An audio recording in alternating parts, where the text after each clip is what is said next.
एक दिन ठाकुर जी अपने ग्वाल वालों के संग खेल रहे थे, तो ठाकुर जी ने ऐसे खेल खेल में श्रीदामा को धक्का दिया, श्रीदामा गिर गया, बहुत जोर से रोया। ठाकुर जी बोले, अरे भैया शांत है जा, लग गई, अरे ठीक है अब शांत है जा। लेकिन श्रीदामा शांत नहीं हो गए। ठाकुर जी बोले, तुम कैसे हो? गोकुल में रह में हम, गोकुल को मतलब है जहां हर घर में 1000 गैया, उसका नाम है गोकुल। इतनी गैयान को दूध घी दही सब हमारे घर में होवे। अरे खा पी के ने बढ़िया अपनी शरीर को बनाओ, खेल खेल में लगती रहे, इतना रोवे को कहा मतलब है? तो श्रीदामा क्रोध में भर के बोला, तू तो राजा को बेटा है लाला, तो को मक्खन खावे को मिले, घी खावे को मिले, दही पीवे को मिले। हम लोग तो बेचारे गरीब ब्रजवासी हैं, हम लोग जितना दूध घी दही बना में सब कंस के लोग ले जा में हमारे यहां से। कंस ने ब्रजवासीन के ऊपर कर लगा रखो है, टैक्स लगा रखो है। कहा कि प्रत्येक ब्रजवासी को इतनो मटका भर के घी दूध दही सब मथुरा भेजना पड़े, हम लोग घर में ना रख सकें, क्योंकि कंस के सिपाही जब आके हमारे घर की तलाशी करें, यदि इतने मटका हमारे घर को प्रसारित हैं, वहां से ज्यादा यदि हमारे घर में मिल गए तो मृत्यु दंड होगा हमारा। कंस ने पूरे ब्रजवासियों को कह रखा है कि हर घर में 4 मटकी से ज्यादा नहीं होनी चाहिए, उससे अधिक आने वाला दूध घी दही ये सब मथुरा भेजना है। और यहां हर ब्रजवासी के यहां 1000 गैया, और 1000 गैयाओं का जितना दूध घी दही होता है उसमें से 4 मटकी केवल घर में रहती हैं, बाकी सब मथुरा भेजना पड़ता है। या हमारे लाला हम लोगन को खावे पीवे को ना मिले, तू तो राजा को बेटा है, तेरे नंद बाबा तो कुल के राजा हैं, या हमारे तो को तो खूब छूट है, हम लोगन को छूट ना है। ठाकुर जी बोले, ये बात है? बोले हाँ। ठाकुर जी बोले, मेहनत करें हम, गैया को पाले हम, गैया को घास खवा में हम, गैया की सेवा करें हम, और दूध पीवे को वो राक्षस कंस। अब तो मैं छोटा हूं, मेरी बात कोई मानेगा नहीं, लेकिन प्रलय तो अब तक लानी पड़ेगी।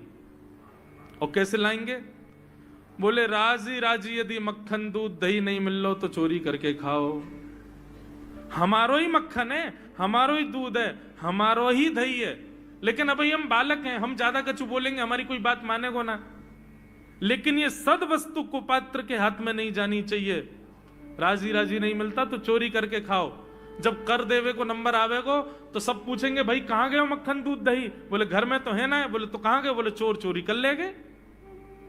और यही भाव से हम ब्रजवासी को खावे पीवे को मिला करेगो। मधुमंगल श्रीदाम बोले, लाला तू जो कहेगो सो करेंगे, लेकिन चोरी नहीं करेंगे। ठाकुर जी बोले, तो ठीक है, कल से तुम लोग अलग खेलो, मैं और दाऊ दादा अलग खेलेंगे, हमारे संग मत खेलना। मधुमंगल सीताम बोले, अरे लाला तू ना जाने, मैया यो के लाला जो चाहे करियो, चोरी मत करियो, चोरी करवे तो ब्याह ना होवे। ठाकुर जी बोले, ब्याह की पड़ रही है तो है, ब्याह ना होवे। ऐसो पत्र पूछ रहा सो है गयो, पत्रो दुबरो सो तू सीख जैसो है गयो, तो कौन ब्याह करेगा ऐसे? अरे ब्याह करना तो ने खाया ने पी ने बढ़िया, गाल तेरे बढ़िया होंगे, शरीर ने बढ़िया होगा, तभी तो ब्याह होएगा। अब भैया हमारी बात सुन लो, जितने अच्छे काम करने सब आज कर लो, कल से चोरी करेंगे, पूरे ब्रजमंडल में आतंक मचाएंगे, हमारो ही दूध घी दही है और हम ही चोरी करके खाएंगे। ठाकुर जी ने चोरी क्यों की? क्योंकि सारा गौरस बेवजह मथुरा भेजा जाता था, और मथुरा से कंस पूरे भारत में वितरित करके खूब धन कमाता था। इस वजह से ब्रजवासी प्रताड़ित होते थे, क्योंकि गैया के लालन पालन में जितना खर्चा होगा सब करो ब्रजवासी। 4 मटके मिलते थे, 4 में से 3 को तो बेच देते थे, 1 में पूरा घर चलता था। यह हालत थी ब्रज की। इसलिए ठाकुर जी ने कहा कि भैया राजी राजी नहीं तो गैर राजी, हम जितने बाकी की मटकी मथुरा भेजे वाली उनको सबन को तोड़ फोड़ करेंगे, उनमें से मक्खन निकाल निकाल के खाएंगे, एक दूसरे को खवाएंगे, और सब यहीं रहेगो, मथुरा नहीं जाएगो कछु भी। इसलिए ठाकुर जी ने चोरी की। सबसे पहले प्रैक्टिस अपने घर में ही कर लें कैसे करनी है चोरी। सो अगले दिन ठाकुर जी सवेरे उठे और देखने लगे, यशोदा मैया देख तो नहीं रही, और ठाकुर जी चुपचाप गए महाराज जहां पर सारे मक्खन दूध दही रखे, वहां पहुंच गए गौरस भंडार में। और गौरस भंडार में एक मटकी के ऊपर से ढक्कन हटाए करके जैसे ही ठाकुर जी ने हाथ बोर के पानो प्रारंभ किया, सामने एक खंबा था, उसमें मणि लग रही थी। आज पहली बार 3.5 वर्ष की आयु में ठाकुर जी ने अपना प्रतिबिंब देखा। ठाकुर जी ने जैसे ही प्रतिबिंब में अपने रूप को देखा, अपने रूप को देख करके ठाकुर जी बोले, हो तू भी आयो यहां चोरी करवे? अपने आप से ही बात कर रहे हैं ठाकुर जी। अरे मैंने कही तो हती अपने अपने घर में चोरी करनी है, तू दारी के मेरे घर में आगो चोरी करवे? ठाकुर जी अपने प्रतिबिंब से बात कर रहे हैं। अब गौरस भंडार में ठाकुर जी की आवाज गूंज रही थी और वो गूंजते हुए रसोई घर में जा रही थी। रसोई में मैया ने सुनी, बोले ये लाला कहां थे बोल लो है? उठ गयो कन्हैया, मुकु पतो भी ना चली, नूपुरन की आवाज ना आई। मैया दौड़ करके गई तो देखा ढूंढते ढूंढते गौरस भंडार में ठाकुर जी अपने प्रतिबिंब से बात कर रहे हैं। कितनी सुंदर झांकी है ठाकुर जी की। ठाकुर जी मक्खन पा रहे हैं। बोले अच्छा अब आ तो गयो है यहां पे, लेकिन सुन चुपचाप चोरी करके भाग जाइयो, मेरी मैया बहुत मारेगी तो को। बाकू यदि पतो चल गई तू चोरी कर रहा है तो को उखलते मान देगी, मेरी मैया बहुत मारेगी। चुपचाप चोरी कर और निकल ले यहां से। ठाकुर जी चोरी की बात कर रहे थे, यशोदा मैया ने पीछे से सुनी, लाला ओ कन्हैया। ठाकुर जी घबरा गए, मैया कैसे आ गई? हाँ मैया, कौन से बात कर रहे हो तू? अरे मैया देख हमारे घर में चोर घुसायो है।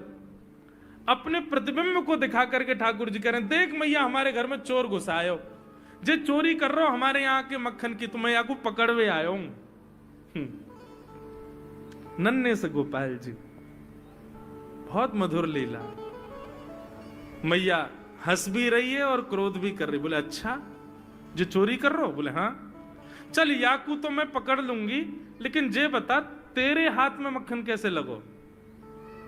तू तो याकू पकड़वे आयो ना। अब मैया याकी मैं कहा बताऊं, तेने मेरे हाथ में पद्म राग के ऐसे ऐसे बढ़िया कंगन पहना रखे हैं, कड़ूला पहना रखे हैं सोने के। जब मैं धूप में निकलूं ना तो धूप की किरण से मुंह को बहुत जलन है जाए हाथ में। तो कल मेरे सखा मधुमंगल ने मुझसे कही, बोले लाला जे जलन तेरी दूर रह जाएगी, तू मक्खन में हाथ बोर लियो अपनो, सोई तेरी जलन दूर रह जाएगी। या हमारे मैया जलन हटावे के काजे मैंने हाथ बोरो है। मैया बोली अच्छा चल लाला, यहां तो तेरे जलन है रही और यहां मक्खन कैसे लगो? ठाकुर जी बोले मैया मैं अपनी जलन दूर कर रहा हूं। इतने में जन कहां थे एक मक्खी आके मेरे मुंह पे बैठ गई। बाकू उड़ावे के काजे मैंने जैसे मुंह पे हाथ किया सो मक्खन मेरे मुंह पे लग गो। मैया बोली लाला तू चोरी भी करन लगो और अब झूठ भी बोलन लगो मुंह। ठाकुर जी ने ग्वाल बालों से कहा भैया मिशन फेल हो गया, घर में तो चोरी नहीं कर पाए हम, अब दूसरे इनके घर में दावे बोलो। एक दिन महाराज ठाकुर जी का जब आतंक खूब बढ़ गया गोकुल में, सब गोपियों ने जाकर के मैया से शिकायत करी। बोले मैया अपने लाला को संभाल लियो, नहीं तो काउदना हम देख लेंगी और फिर हमसे मत कहियो कि तेने मेरे लाला से यूं क्यों कही। मैया बोली कहा क्यों मेरे लाला ने? गोपी बोली ये बस सुन लो और यूं बताइयो कहा ना करे तुम्हारो लाला। देख वे मैं 3.5 बरस को है, बाकी पेट में इतनी बड़ी बड़ी दाढ़ी है, बाकी मतलब बलवान है कि सब जानकारी है या कुछ छोटो बालक मत समझियो। गोपियों ने जाकर के अपनी अपनी दुख दर्द सुनाए मैया को। मैया बोली अरे भैया मेरे लाला को मक्खन की कोई कमी थोड़ी है, मेरे लाला को दूध की कोई कमी थोड़ी है। मेरो लाला चाहे तो मक्खन से नहावे, दूध में नहावे, इतना मक्खन दूध दही मेरे घर पे, तुम्हारे यहाँ क्यों चोरी करेगो? अरे कई बार बालकन को अपने घर को भोजन बढ़िया ना लगे, दूसरे के घर को बढ़िया लगे, अगर बार ने तुम्हारे यहाँ की नेकात मक्खन खा लियो तो वहां इतना रो क्यों रही हो? मैया आपको अपनो लाला बहुत सीधो लगे ना, हम बताएं कहा करे तुम्हारो लाला? स्वयं खावे हमको कोई दिक्कत नहीं, लेकिन या की एक पूरी मंडली है और पूरी रजिस्टर्ड मंडली है, बाल गोपाल चौर प्रचार प्रसार मंडल, ये घर घर जाके चोरी करते हैं। और मैया तुम्हें कहा बताऊं, जैसे ही कोई गोपी के नयो बालक होवे ना, तो तुम्हारो लाला पूरे मंडल के साथ आवे और वह लाला के सिर पे हाथ धर के, छोटे से बालक के सिर पे हाथ धर के बस 1 वर्ष की प्रतीक्षा, फिर तुम भी हमारी मंडली में आ जाओगे। पूरे गोकुल में भय है तुम्हारे लाला को। स्वयं खावे, ग्वाल बालन को खवावे। मैया यहां तक भी बात समझ में आवे, ग्वाल बालन को खवावे, यो नहीं कि नेकाद मक्खन बच जाए तो रहम करके हमारे काज छोड़ जाए, वाकू बंदरन को खवा दे। यशोदा मैया आश्चर्यचकित होकर सुन रही है, बोले ये नेक्सो लाला ये करे? बोले हाँ मैया। बोली मैया अगर चोरी करे तो दिक्कत, और यदि किसी कारण से हमने लाला को रोक दियो, चोरी नहीं कर पाए हमारे घर, तो हमारे रोने क्यों? बोले चूल्हा में ते कोयला लेके आवे और वह घर के बाहर हवा बना जाए, और यूं के अब जब तक या घर से मक्खन नहीं मिलेगा या के घर के लोग भूखे रहेंगे, और इन लोगों को भोजन छुड़वाने की जिम्मेवारी हमारी। बोले कहा करे फिर? बोले मैया भोजन बनना होगा, चूल्हे पे भोजन रखो रे, तो ग्वाल बाल सब ताकते रहे कब भोजन बनने को समय आवेगो। जैसे ही कछु और काम करवे के काजे गोपी ने कुट के जावे, तो कहो तो बाकी कढ़ैया में खूब सारो पानी डाल जाएंगे, सब्जी ना बन पावेगी, आटे में नमक फेंक जाएंगे। ये बात जैसे ही यशोदा मैया ने सुनी, बोले नहीं नहीं नहीं नहीं, झूठ बोल रही हो, मेरो लाला ऐसा ना कर सके।